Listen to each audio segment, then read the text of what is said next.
How did Soviet five-year plans allocate resources to the military? Have you ever wondered how a country transforms its economy to prioritize military strength? The Soviet Union did just that through its five-year plans. These plans were crucial in shaping military spending and resource allocation. Let's break it down.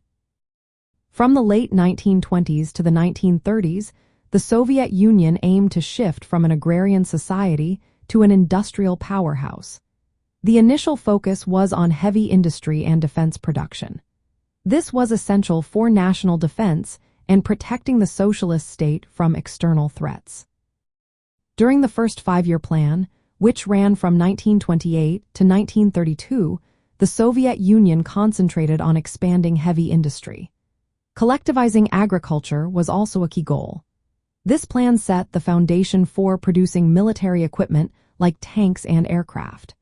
The state invested heavily in factories and transportation networks to support this transformation.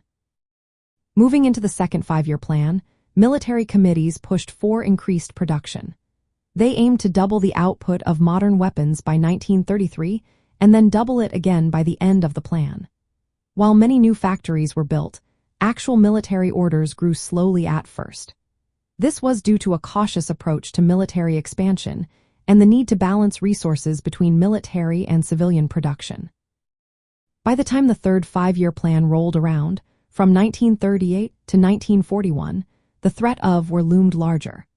A larger share of resources was allocated to defense industries.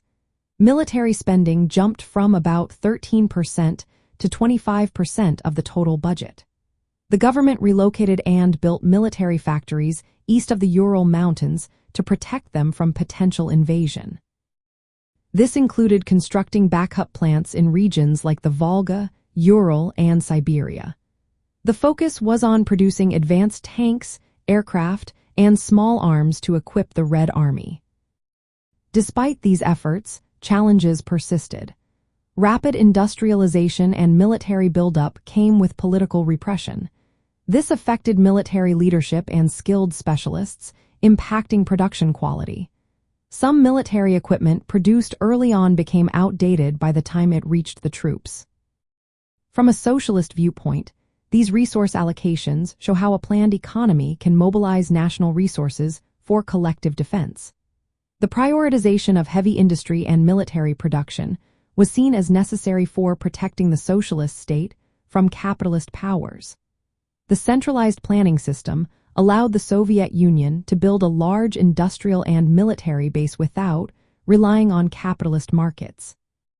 However, this came at a cost, including forced labor and repression.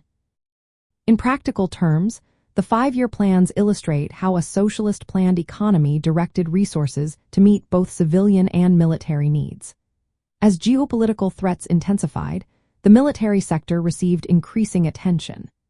This allocation was part of a broader strategy to achieve economic self-sufficiency and military strength, laying the groundwork for the survival and development of socialism in the Soviet Union.